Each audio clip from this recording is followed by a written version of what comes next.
Are we working? Hang on. We might be having a mic problem. Okay, there we go. Had some technical difficulties this time with some of the behind the scenes stuff. All right. So I'm going to continue working on the Snowy Owl Owlbear, which you may notice there's some parts of it that I am avoiding doing. But I'm going to get started on the sky here because I'm avoiding doing the owl part, to be honest.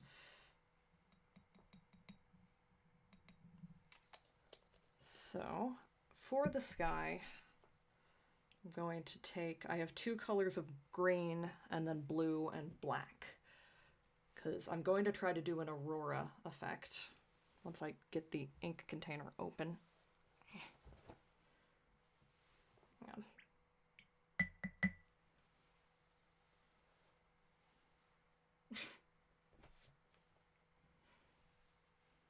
Do the dip it in water trick. These are usually fine. See, this one's fine because I already cracked it open. The problem is that I moved recently, so I had to close them really tight, and then they were not upright, which means that the ink got on the lids, and now the lids are glued on. Oh, there we go. Alright, got the one I was having trouble with. Let's make sure I remember which lid goes to what.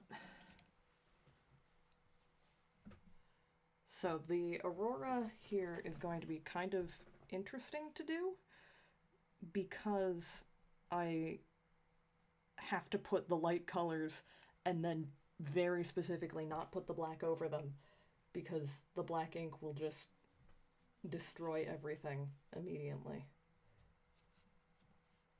So I'm just going to start with putting some green in.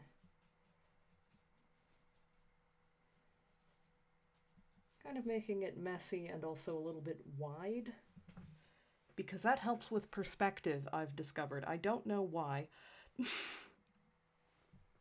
So then this is a green ink that advertises itself as emerald. This one that I'm getting now. I disagree with its advertising. It's very blue. I would not call that emerald. I would call the other one emerald, which is Calypso green. But sure, why not?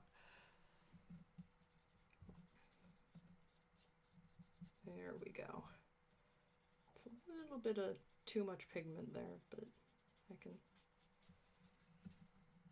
blend it out. Again, it's just doing a lot of layering.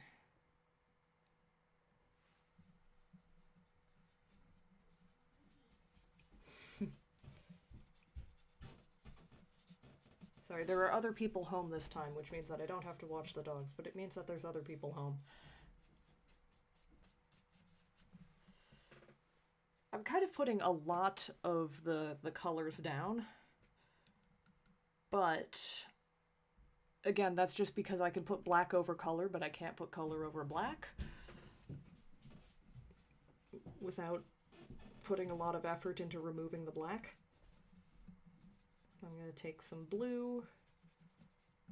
I kind of want the blue to be around the edges of it.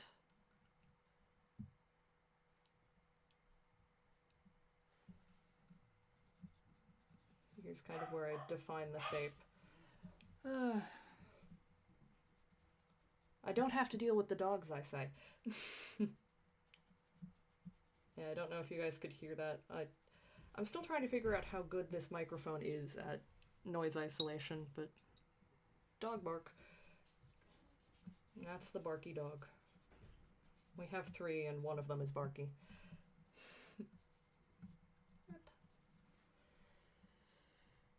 I did some more filming. I got another painting done off stream, but while filming. So I just need to edit that. There's actually like 2 videos I need to get edited, but eh.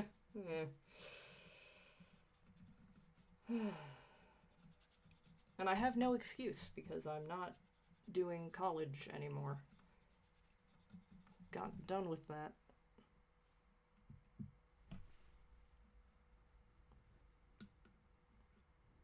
Now I just have the manuscript to write, but we don't actually have the data done yet.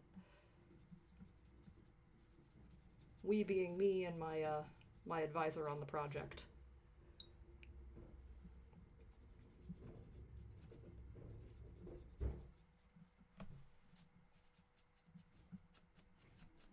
But then I can be a published scientist, which I think would be pretty cool.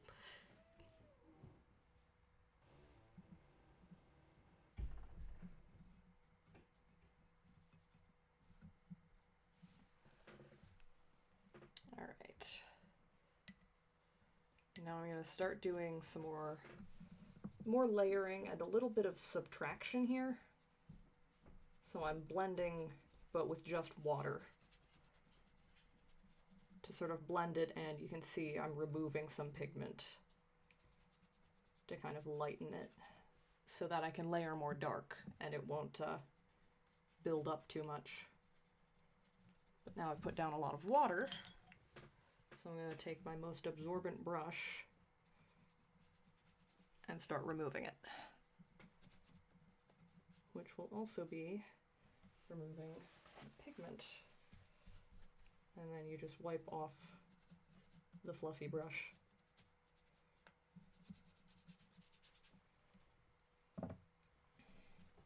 To get rid of that pigment. And the water, you know.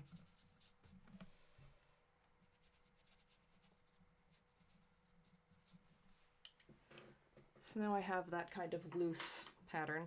Now I'm going to put back everything I just took off, but it's important because layering. And now the paper is wet, so we're going to get a more diffuse look with everything I'm adding, which is the goal. Now, the thing I ran into trouble with here, for some behind the scenes that nobody other than streamers probably care about, is I have this plugin called Source Record that goes to my OBS, which is what I use for streaming, which lets me basically record just the input from the camera, so it gets rid of all the overlays, and that's really good for posting the stuff on YouTube, like edited down and without the overlays. But OBS updated it, and it deleted my Source Record. Which I'm not happy about, but there you go. So I had to go re-download it and reroute everything to the right folders so that it all works again. Let's add a little bit going up here, and then grab some more of that blue-green to add a little bit of depth. I should do some research into what the Northern Lights are.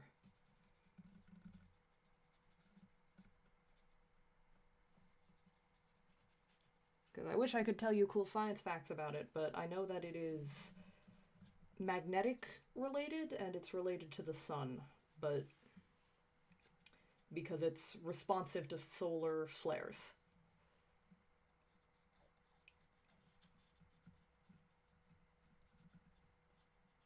So you get more northern lights when you have a lot of solar activity.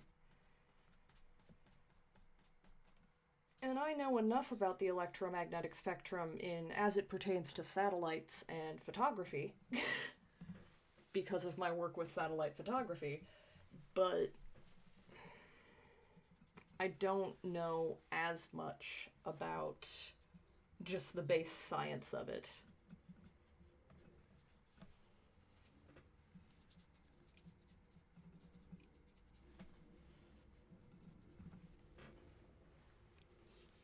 Alright, that is looking pretty good, I believe. I do want to sort of layer up the blue because I am going to add black over top to, like, accentuate it, but again, that black pigment is so strong that if I can get that nice dark color without using it, I would like to, because I don't love using the black.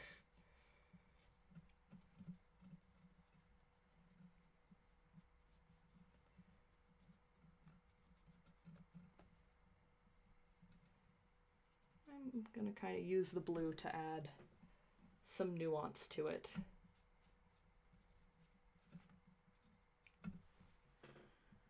I have never fully seen the Northern Lights. I am just too far south, barely.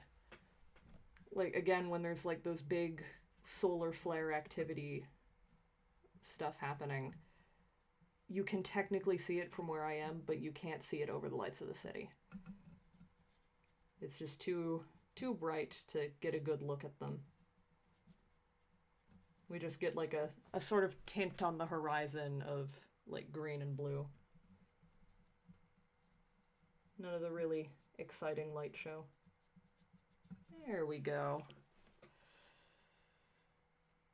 So this is just going by pictures. I also don't have a reference picture up for this. I usually like to when I'm painting, but this feels freeform enough that I'm gonna see what we get without doing any of that.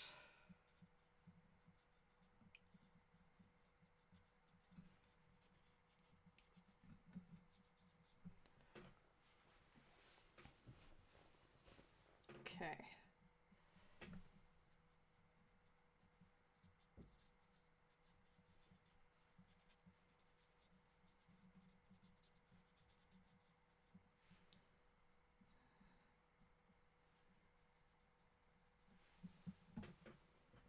Okay, I'm gonna let that dry a little bit, and then I am going to do what I like to call cheating. Which is where you use a stick of chalk and some water to make a white pigment. Because I don't have a white pigment, and I definitely don't have one that goes over top of these darker colors. But chalk does. It also absorbs all of the water and makes a mess of things if you don't wait for things to dry before you put it on, I have discovered. It's one of those things where I figure it's a technique that other people use, but I've never seen anybody else do it, which is why I'm like, I'm cheating. I realize there's no rules, but I'm cheating. I am also definitely not using the ink correctly. And I am aware of that and okay with it. I'm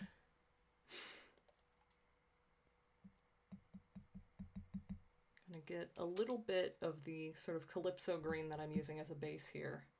And then I'm gonna do something crazy with it. That I am nervous about, but we will see. Gonna get most of it off of the brush. And then I'm just going to add some slight reflection onto the high points of the snow.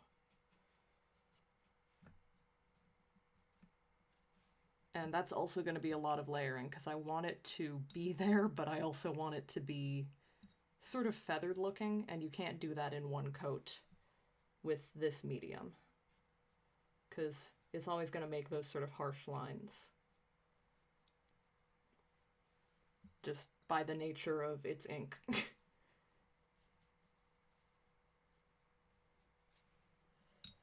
There we go.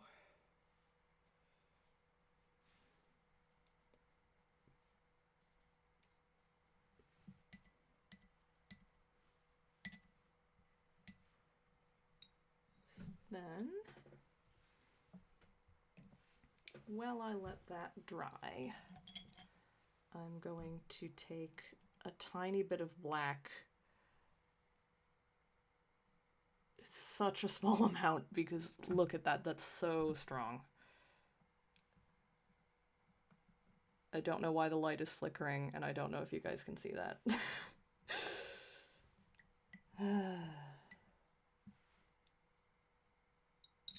I blame my lighting technician. The small needle-felted octopus who sits on my lamp.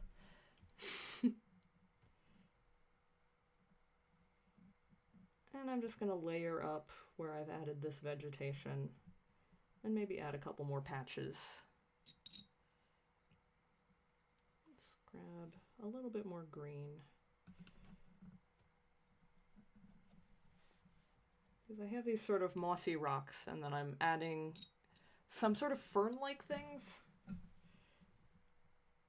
Because, like I said last time, you don't associate the tundra with ferns, but they do grow there. Or at least, I don't know if they're true ferns. I'm more of an animal and ecology biologist than I am a plant scientist. I know some plant scientists, though. But I don't know if they're true ferns, but I do know that you see sort of fern-like body plans in tundra areas just because that high surface area but low profile. Low profile, I mean like low to the ground, because you want high surface area to pick up light to do photosynthesis. Photosynthesis. But if you're too sort of high up, you'll catch a lot of wind, and then you're gonna get more frost damage. So a lot of tundra plants will grow low to the ground, but their leaves will be very filamenty, lots of little pieces, so that it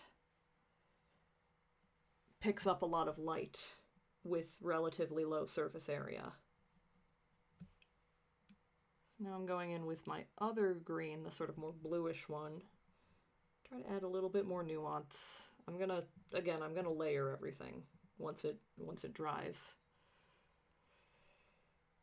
Which is the real reason why these take so long. I did a painting in acrylics. Like, that's the one that I did not on stream, but I'm going to put on YouTube. And that took me like 2 days, but a lot less time per day. This is technically only day 2 on this one, but also I was working on it for like an hour and 15 minutes before now. But that's just because the acrylics you can play with a lot more while they're wet because they're thicker. And they also take less time to dry because they're thicker. That's true to a point. I realize that there are thicker paints that are harder to work with for similar reasons, but these inks, they take a long time to dry because it's so wet. Okay. I'm gonna add a little bit of blue to these shadows. Just blue, kind of muddling it with some of the green and the black on the palette so that it isn't quite as crisp.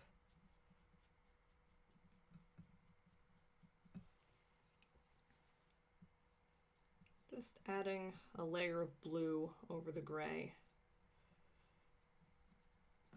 And that gray is not really, if I remember what I did correctly, it's not black based. It's blue mixed with yellow. So it's kind of a green gray.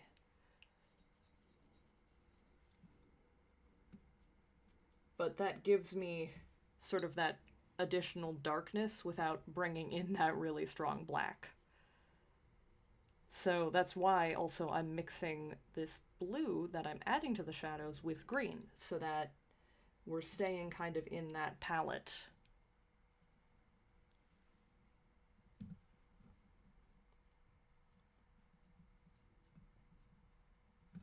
Because we're going kind of blue and green with the color palette in general, which is a little bit odd, I admit, since it's a polar scene, but I didn't want to just do, like, gray and white.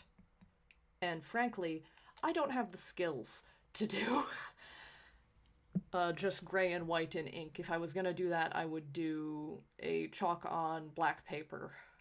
Like chalk and charcoal on black.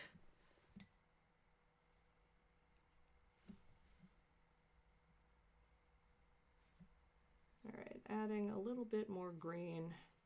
Remembering that I can go back in with the chalk to add sort of white back into it, but adding a little more of the green reflection here.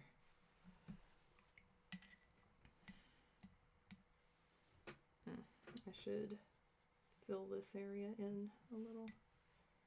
That shouldn't have been left blank. There we go. Kind of the sides of the bear. Okay. Now I've got to go back in on the bear and the owl, because I can't put it off forever, frankly. And I am going to pull up a reference photo here on my phone for that part. Because the owl is kind of difficult to render, because it is fairly straight up white and black. So I'm just going to be really diluting the black. Kind of adding it in. And then the wing feathers get a little bit of black, which I am going to be layering with more white, but let's just start in with sort of adding that in.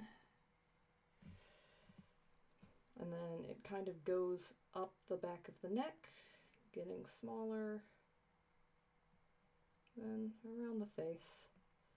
This is a female, probably, with the amount of black spotting that I'm adding. The males tend to be more pure white, which makes sense because the females are sitting on the nest, which is on the ground, so it's camouflaging in with rocks. And just to get this part established, I'm going to be holding my breath the entire time I'm doing it, but we should get the part established. The eyes. The eyes on a snowy owl are very bright orange yellow. This is true on a lot of owls, but especially snowies. So I'm picking up some orange. And very carefully painting in where the eyes will be.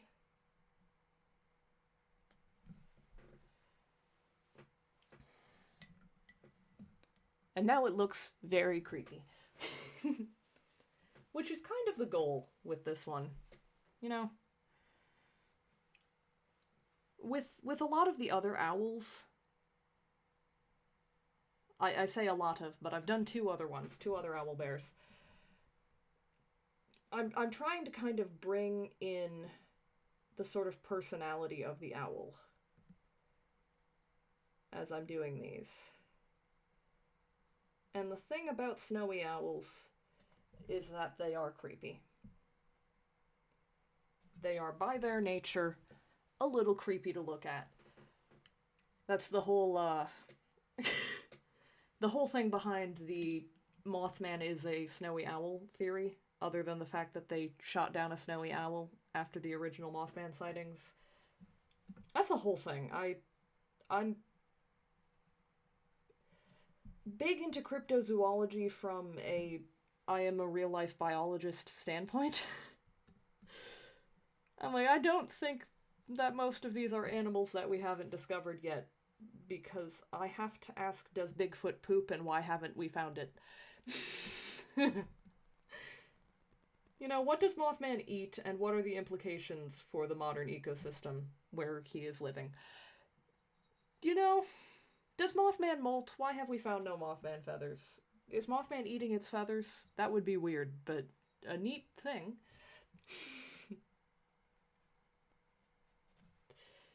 You know, I have an interest in cryptozoology from a it's a neat lens with which to examine real-world biology concepts, which I want to explore more in my content. I have sort of a video series planned where I just need to do the research for it because I would like to bring citations. Where I'm going to go through both plausible explanations and what I think are the most likely explanations for what certain cryptids are, but also oh, that's too much orange. There we go. Let's reduce that. But also I want to go through, let's say these things are real. Here are real world known animal analogies. For Mothman has a severe wing loading problem, is what I'm getting at. The problem with having that much leg and not that little neck is that you're gonna run into too much weight in the back and not enough weight in the front, and your wings are up by the front, so you're gonna kind of fall.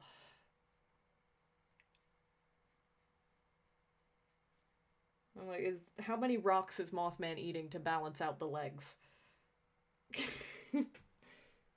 And then I can go over real world concepts like birds eat rocks to balance out their body weight.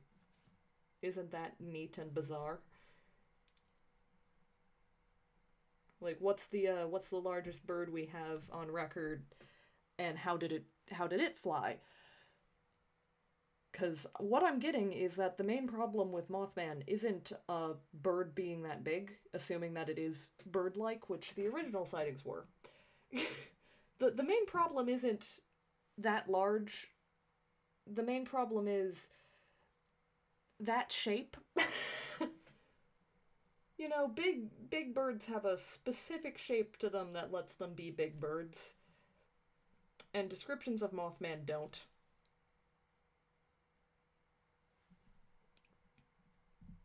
Which raises questions for me.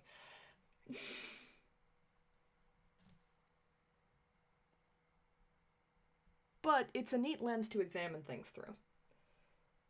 And if we do go with the sort of less canon, but more folklore version, where it is more, it's a giant moth, then we get to explore some other neat concepts about how insects used to be really big during, like, the Carboniferous. God. You'd think I'd be better at science words by now. But during the Carboniferous, insects used to be really big. But also, why they can't do that anymore. It has to do with the oxygen in the atmosphere. I'm gonna say that right now. Like, the loss of megafauna. A lot of people attribute that to humans. Kinda, but also, they can't breathe. There used to be more oxygen in the atmosphere. Especially during the Carboniferous, where we had this thing where trees had evolved the ability to make wood with lignin, and I forget the other one, the other structural thing in wood. But nothing had evolved the ability to eat wood. So we just got all these piles up of wood, which, fun fact, that's where coal comes from. It's mostly Carboniferous trees, because there was just this big pile of wood. If you dig down far enough, you get to this section that is just wood that's been under pressure, which is how you get oil. Come on. There we go.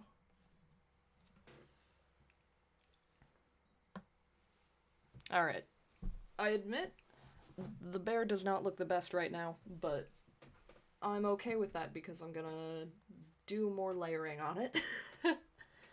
It is progressively looking better, though. I was worried about it when I started the painting. But it is just so much layering on that because the bear fur is a little bit iridescent. You don't think of it as iridescent, but because it's not actually white, it is see-through. All of the fibers of hair are like pretty perfectly see-through. Because of that, you run into this neat thing where it reflects white because it's all wavelengths of light are making its way through it, but also it sort of reflects all wavelengths of light. So most bears look a little yellow. Most polar bears, they have sort of a yellow, but they also can have like a blue to them depending on the lighting, because they are, technically speaking, iridescent. And we need to appreciate that more as a species, because that's cool. That's a cool thing about these bears. The other cool thing about these bears, and I don't mean this in a fear-mongery way, respect the wildlife, but it's wildlife. They are the only bear that is big enough to technically view humans as prey. They don't tend to eat us, because we are not the best to eat. We're very lean, and we don't have a lot of meat, and we fight back. So, usually polar bears don't go after humans unless they are starving and desperate. But they will go after humans.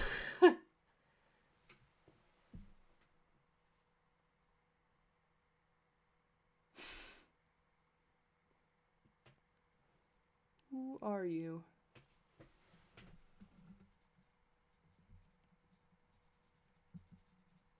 General summary. I am a biologist. I graduated with a degree in biology like a couple weeks ago. I am willing to share my first name on here, Corvus. As in the bird.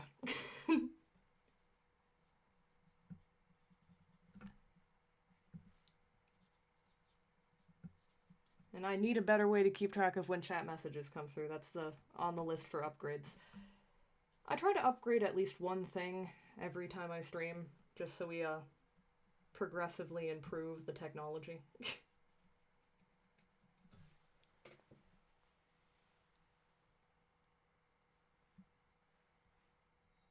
Now, I do nerdy art, so these are owl bears. Like, from D&D. But I am getting funky and biology related with it by making them real owl and real bear combinations. Yep. With a U, though, for the eye. So I'm gonna do 7 of these. This is the third one. Because I am including pandas in my bears, because technically they are bears. You will hear biologists tell you that they aren't. Correct, that's the correct spelling. You will hear biologists tell you that they aren't bears. But it's kind of a take it or leave it thing with pandas. It depends what definition of bears you're using. They're just, like, on the outside of being a true bear. So they're kind of bears, sorta. You can include them with bears without having to include anything weird, so I include them as bears, because they deserve it. We should have one herbivorous bear. And also then I can combine them with a brown wood owl, which I think makes a very cute combination.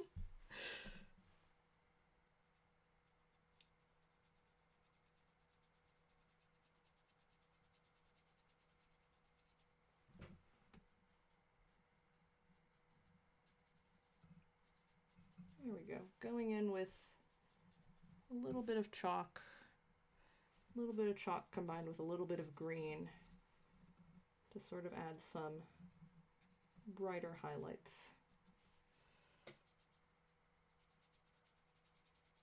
I'm literally just rubbing a wet brush on the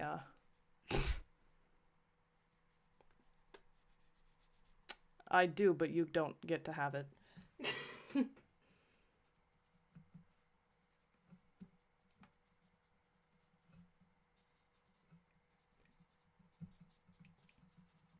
You can DM me though. They should be open on Twitch, but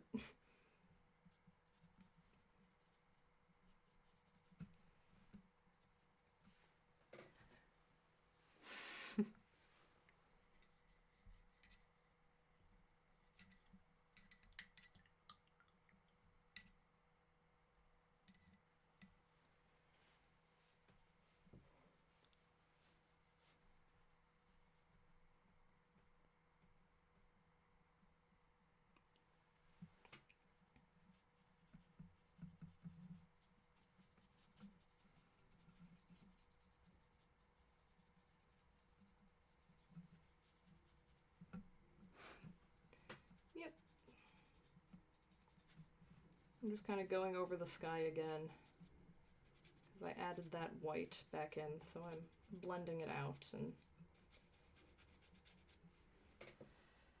mixing it all up. And then I'm going to go in with the black over the dark parts of that blue. So get a clean brush because you need one to work with the black. There we go.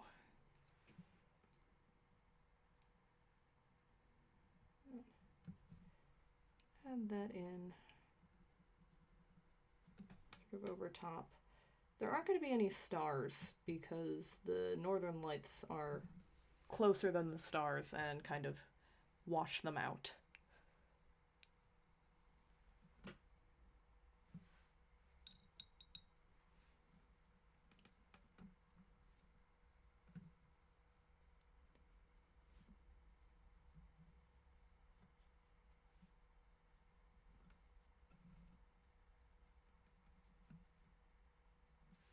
And I'm gonna draw sort of black, almost like a haloing effect around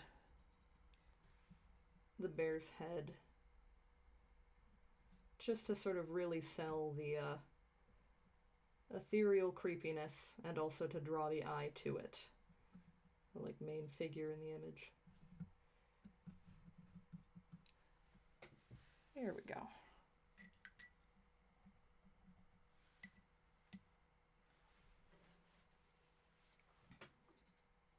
And then blend that out.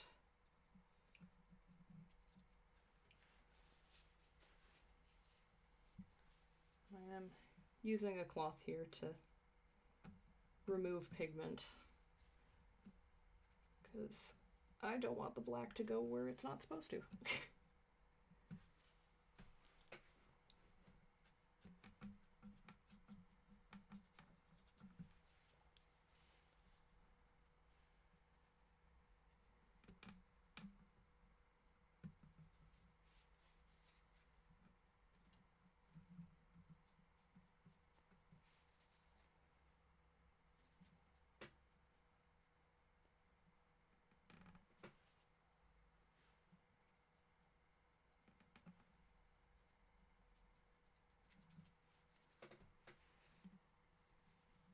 There we go. All right. Sorry, I had to focus there for a second. This is a part that is easy to mess up, and I really don't want to.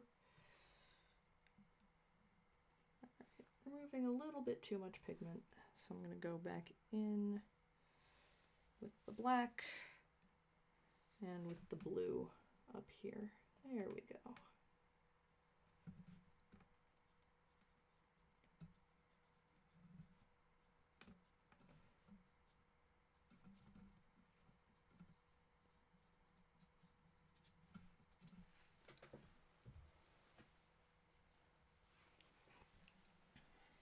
I think that's going on very well.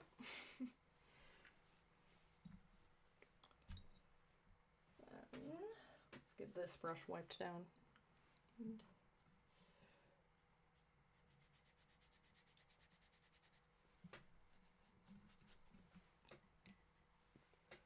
pick up some more chalk.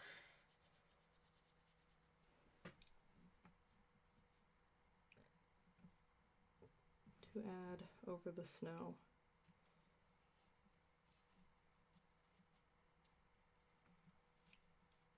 And I do kind of want to play with the way the chalk flows because it's such a grainy pigment that it sort of pools in an interesting way that I want to work with on the snow. I'm going to be more precise with it when I'm putting it over the bear, but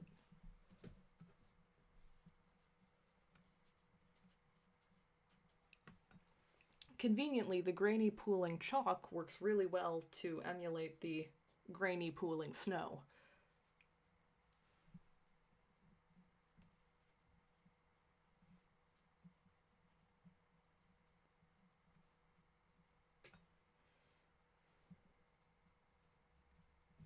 And because there's so much water in the chalk mixture, it dissolves the layers underneath it in, I think, a very pleasing way.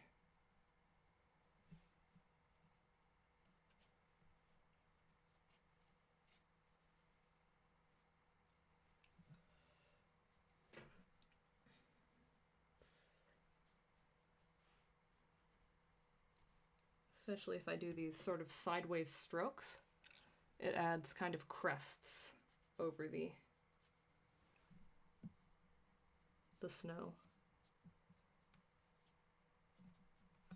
which I want to lay down in the shadows to kind of give it a little bit more dimension.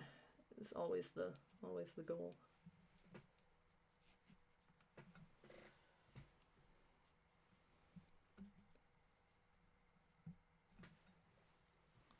I'm liking the way this is turning out. Which is good, because I was nervous about doing this one just because it's so much white and black.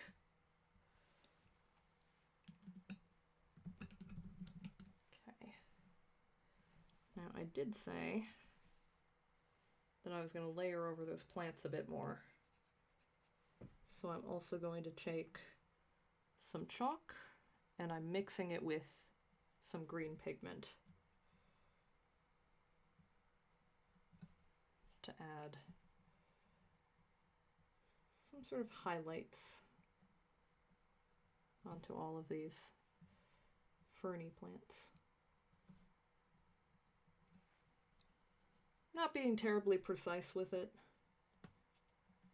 but plants don't look terribly precise.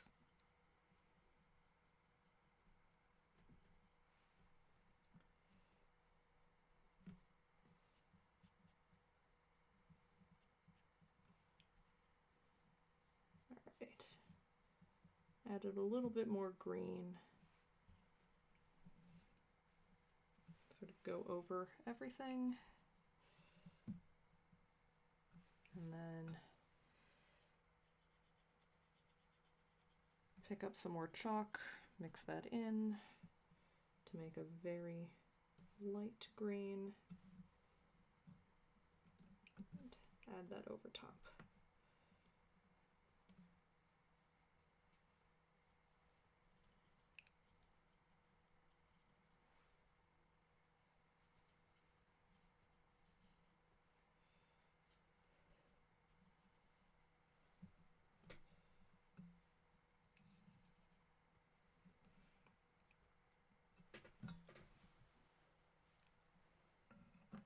There we go. All right. That doesn't look too bad.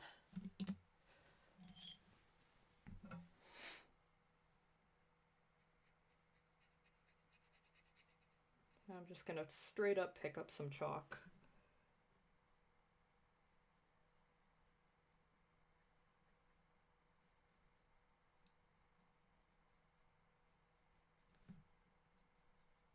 To put over the head of the owl.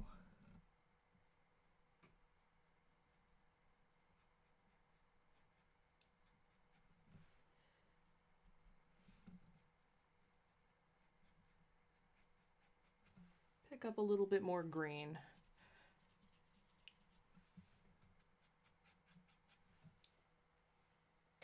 To put over the fur.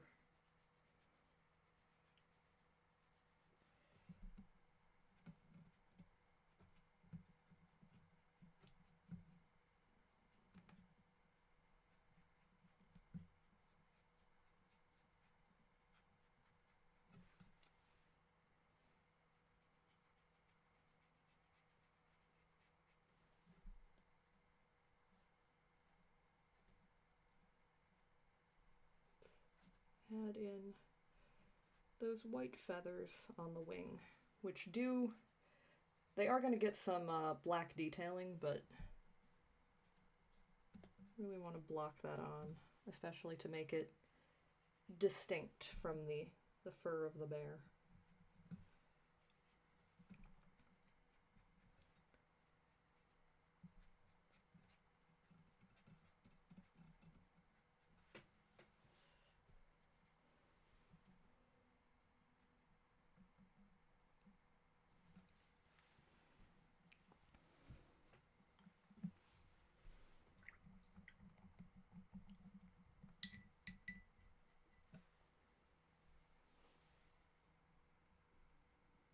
And let's pick up some black.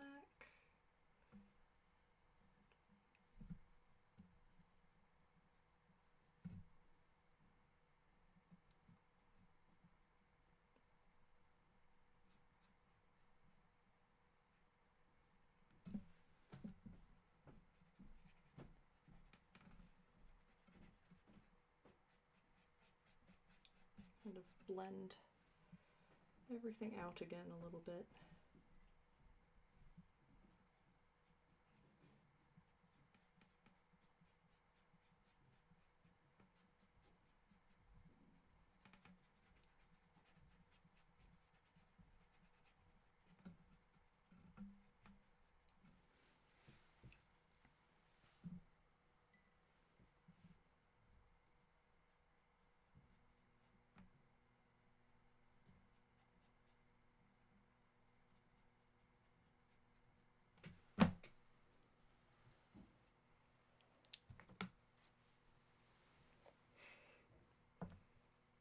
There we go.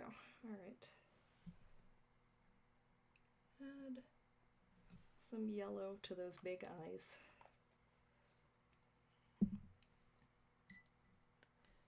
kind of difficult to give it form without detracting from the white.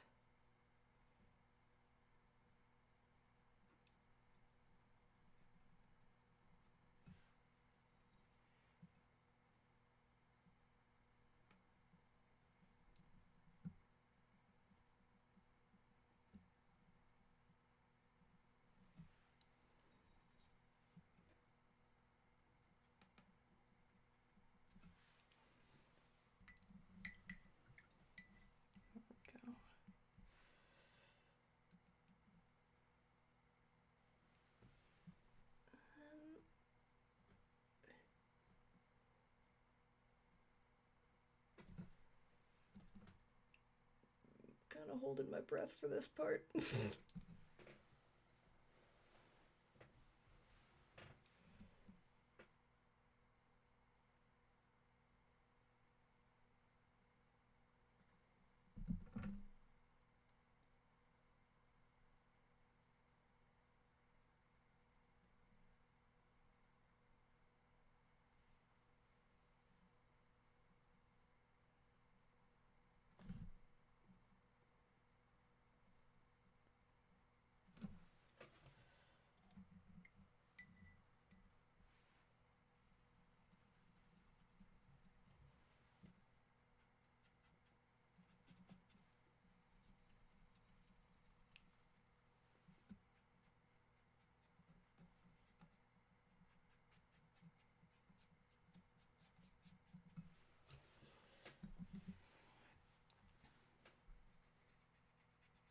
All right, there, okay. That little bit of black detailing has really helped. was a little bit nervous about how it was looking, but that's really added to it.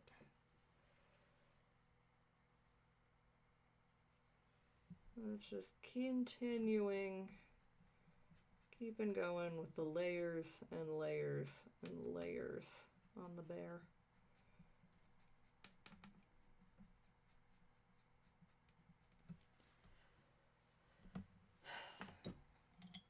And I should fill in. Actually, I'm going to take a little bit more blue, tiny bit more black. Oh, I think I grabbed too much black. Hang on. Mix up that blue-black again.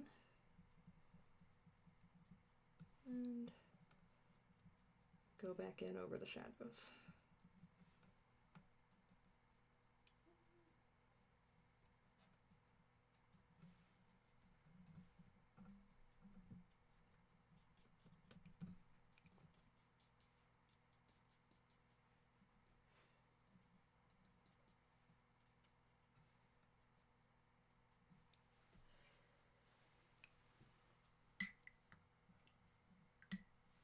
All right.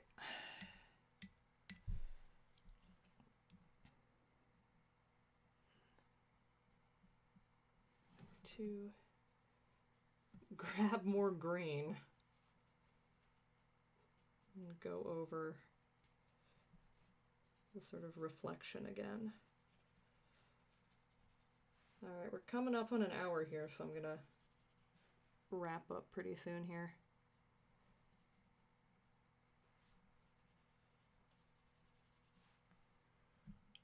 It is nice to live stream while I'm painting, because it stops me from painting forever. If I give myself a limit on how long I'm supposed to stream for, I won't drive myself insane working on this painting for the next 5 hours.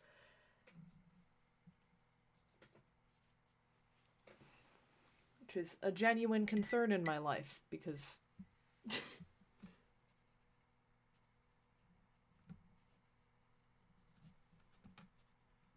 presumably due to autism, but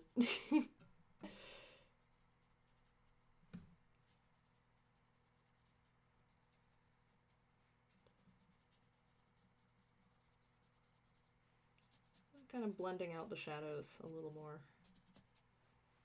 I just added, and then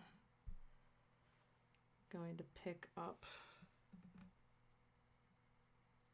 some brighter green and go back over the plants once again.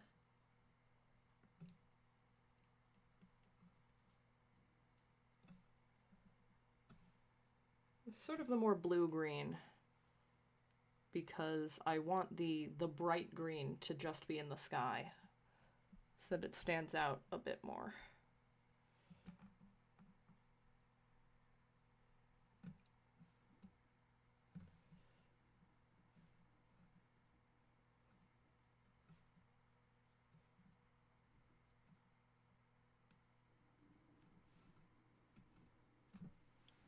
There we go.